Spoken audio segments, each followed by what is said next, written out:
Hi everyone, so I'm doing my mini tour of Manchester. So I've met with Alex from 344 Audio, and now I'm absolutely delighted to finally meet Jack Hughes from Northern Film Orchestra.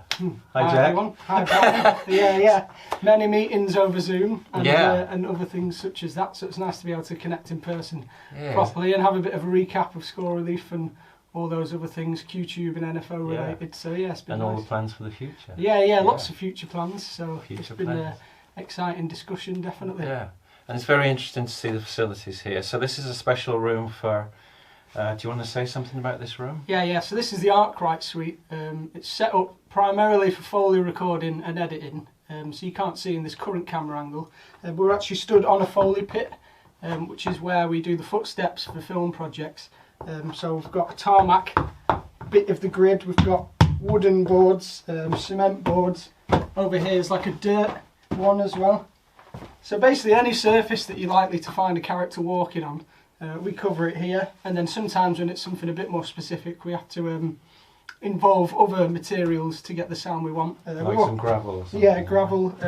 You would pour it into one of those, would you? Probably. I mean, it depends on what the scene needs. Well, you'd go outside and do it. Yeah. But then we've also got like old VHS tapes that get used for grass, like this. Oh, right. It's actually... It sounds the same. It sounds the same enough that the brain will accept it, if you know what I mean. Yeah, it's more, if it matches the visual. More practical than keeping loads of grass around. So yeah, we have a lot of fun in here. So then the official Foley walking technique. If you walk on the spot, you're doing toe heel. Yeah. Which isn't actually how people walk. You need to like arch your hips. Do a bit of a Max Wall, yeah? You don't know who Max Wall is, I suppose. No, I don't think so. So that's like my technique. So yeah, these shoes don't really make the best sound, but... So show us some different surfaces then. Different surfaces. Yeah. So this would be general, I guess, like a dirt path. Yeah. And then you could put the VHS tape in if you wanted to make it more grassy. Okay. This is like, you know, some soldiers walking along or whatever it is. Or like. And you have to do the same way you put your heel down first. Kind of. Or it doesn't. Or it depends on the surface. I try and mostly hit that if I can. Yeah. Just to get the right sound, but sometimes it depends on the character as well. Like if you're doing kids, I think you can probably get away with like more of a softer kind of foot step. And then with the gravel, I think. Again, it's just hard to get something that sounds natural. Yeah. But then it has the performance in there as well. Yeah, cool. Obviously, like people doing the scrapes. I can see you've done this before. Someone's running, then they come to a halt. Yeah, cool. Yeah. Then I like to add in little subtle elements. So like even if someone stood still, I might still give the tiniest little thing just because it adds that extra layer of realism. Yeah. So they're always fun. Sand's a good one because it doesn't actually make that much noise. Doesn't make much sound, yeah. So again, you have to really have to kind of exaggerate it a bit, to make it work how you want. And then the floorboards. This one's been a bit of a tough one for us to get the right sound, just because it's got like a hollowness. So it's not too hollow, or it's not too solid, I think we're probably gonna like revisit this one and change the wood. I think to change the sound. To make it a bit stiffer or something, or the opposite. It just sounds too. I don't know. It's just not quite what we want. Too drummy. Yeah, it's a bit kind of resonant, that one. Yeah. And under here, if I remember right, is... Oh yeah, so here's leaves and stuff. stuff. This is like the foliage one. This is like walking through the forest, yeah? Yeah, so your forest floor would be on here. Okay. And then, depending on the film, you could add extra to this. So if you're in like some nightmare graveyard, you can have like bones crunching underneath and things. Jack, you have a very dark imagination. Yeah, I think this job's all about imagination. Foley, definitely. Yeah. Because you've got to like embody what's happening in the story. Oh, so that's always good. And then you change your feet as well. Yeah. Depending on what the character has and everything. And does that make quite a difference, yeah, the footwear? It's only a subtle difference, but I think psychologically it changes. Yeah. At least for the artists, how they the way you walk, yeah. And then generally we've got the big screen behind, which plays the film, and then the Foley Performer basically is copying what the actors' movements are doing. And then in addition to that, we've got like extra props and things. So this is the gates and handles machine. Latches. Yeah, pretty much. So anytime someone like opens an old rusty gate or something, this guy comes out. So that's really useful. And then a few other things, like we've got loads of different types of shoes in there. Lots of women's shoes as well, which is the only reason I work here, actually, just an excuse to dress up. But yeah, and then loads of antique props as well. So one of the things we were doing last week, we were recording some antique sound effects with like the luggage we've got here. So we've got an old style suitcase, which is very Harry Potter. Yes. But yeah, it's just, obviously they don't make them like this anymore, so it'd be hard to fake the sound of it. Yeah. Compared to like just a like opening and closing and stuff. And like the handle and also like the mechanism and things like that. So again, it's just another uncommon sound that it's hard to go out and do for yourself unless you already have all this stuff. Yeah, and then addition to that, we do ADR in here as well, which is basically when you're replacing actors' lines that they couldn't be usable from the location sound for whatever reason. Right. So you re-record them in a studio setting, pretty much. I mean, it's usually like if there was a plane going overhead, or like I think sometimes film sets are just quite noisy because the amount of equipment, with the lighting, and if there's fans involved, generators and things like that. Yeah, and traffic as well is a big one these days. So that's pretty much what goes down in this room. So you're effectively overdubbing the actors' voices, essentially. Pretty much, yeah. That's usually like a last resort option though, just because it's a bit of a painstaking task really to get it banged on. To get the syncing and to get the emotion as well. Yeah, so partly and the interaction. Yeah, in Lord of the Rings, 80% of all the lines were redone after the fact. So if you imagine however many hours of films they are in total. So yeah, it's a lot to keep track of and manage really. Yeah. Cool, I can see lots of intriguing props. I mean, you've got a typewriter, you've got an old Singer sewing machine. And then, various things. Oil gun. Loads of books. Or whatever it is. So it's a really nice workspace to come into, and especially when I like doing the Foley Performance element because it's nice to just get in the mindset of the character. Because you'd think it's really simple, like I'm just going to do these footsteps, but it's like if someone's angry, then the footsteps need to have that in there to match it. If you know what I mean. And same way if it's like the way someone walks, if they're trying to like be sneaky and things, is like tells different. You something about the story. So I enjoy that aspect of it, getting into the mindset of the character. And so do you do a lot of this yourself? Have you done quite a lot of recently? There's been a couple of projects that I've taken a lead on, being the Foley performer. I've seen you doing screaming. Yeah, screaming as well. A lot of screaming happens in here. And I think I saw you doing some walking. Yeah.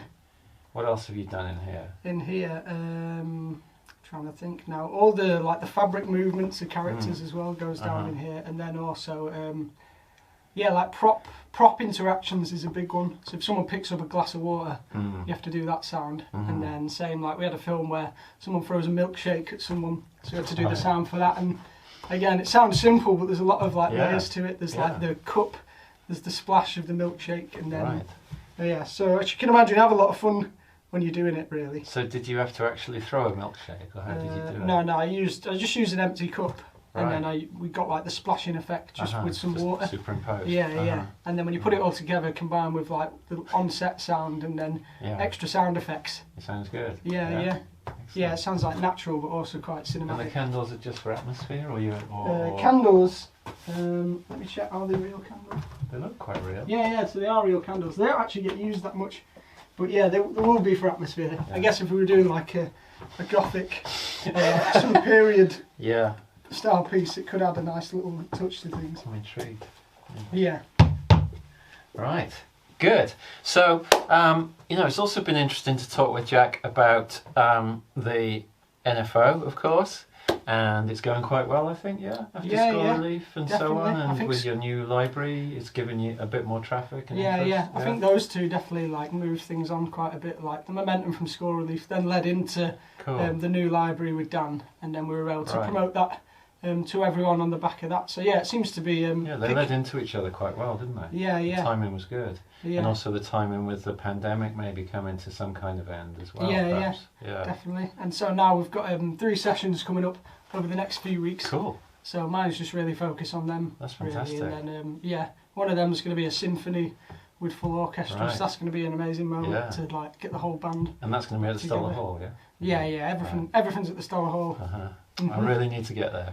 Yeah, There'll be a future video at the We'll have you along, definitely, for a session. Okay. Along with composer Dan Keen, the NFO have released a free virtual instrument called NFO Orchestral Swells, available for free on the Piano Book website, which works with both Contact 5 and the Decent Sampler.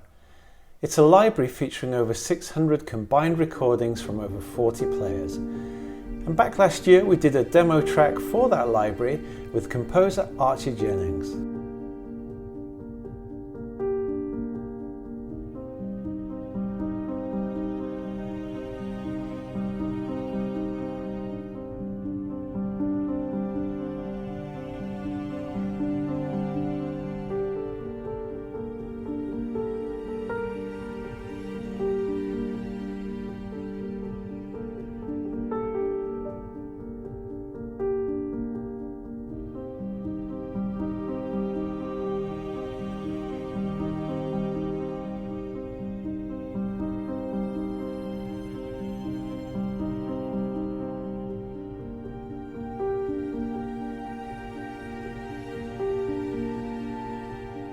I asked Jack how it was going with the library. You've been seeing people using it and sharing their creations and stuff? We get a few nice messages from composers saying like, thanks for putting this together and everything, and hearing people's pieces. But yeah, I think it still stands alone as probably one of the best, a comprehensive orchestral library that doesn't cost anything. Yeah. So definitely, if you're a beginner, it's worth picking up, I think. Yeah. And have you had any suggestions from users of things that you could do for perhaps a future version or future release? I don't think we've had too much specific. I think maybe more just expanding on the instruments, and then we did have one guy that asked for if we could do the same thing but with a choir, which would be an interesting idea. But I think choir libraries are require a different approach as well, and also like the tuning aspect is kind of different. If you've got multiple people singing, you probably need to make sure they were well drilled to make sure that the tuning's going to be on point. Do you work with choirs with NFO? Have you done any? Yes, we've done a couple of things before, but we've got a session with a 16-piece choir next week. Okay. On July 19th, so that'll be really cool. And then I think moving on from then, hope to be doing more of that kind of thing, because it's just a little something extra for us, like away from orchestral things, and also it's just a nice sound as well. Does the Royal Northern College of Music do choral? Yeah, so they'll have they have people who go there for a 4-year degree in classical singing. Wow. And then I think that's a mix of solo work, and then also as part of an ensemble. Right. So I think we're pretty lucky in Manchester, really. Yeah. There's so much of this going on in terms of strong enough pool of musicians. It's a good base, isn't it? Creative businesses as well. And quite central for everybody, really, as well. Yeah, definitely. I think it'd be hard to really do this anywhere else other than if you're down in London. Yeah. And then you got the flip side of the increased costs of things, which then you're not as free, I guess, to choose the path you want, really. You more have to go with the path that pays the bills first. It's really nice to have the connection with the Stoller Hall and with the Royal Northern College of Music and so on. Yeah, so building a little empire. Yeah. And 344. So it all comes together. Yeah, it does, definitely. And the Q-Tube trying to muscle in. You'll be there alongside us, definitely. Yeah. Well, I've seen an empty office just outside, so don't be surprised. Yeah. Manchester, that's where it's at. It's very funny actually, because this is literally a few miles from, maybe less than a few miles from where I was born. Oh really? Yeah, I was born in Ashton-under-Lyne. Yeah. And actually I took the Metrolink to come here, and it went through Droylsden, which is where we lived. Yeah. No way. So it's a bit spooky, it's a bit weird. But in a cool way. Yeah, definitely. Yeah. All right. Well, thank you, Jack. Thanks for the little tour. I hope people enjoy. I'm sure. Yeah. And watch this space. We'll have more stuff for you soon. All right. Thanks a lot, Jack. Take care. Have a great day. See you. Bye. Bye, everyone.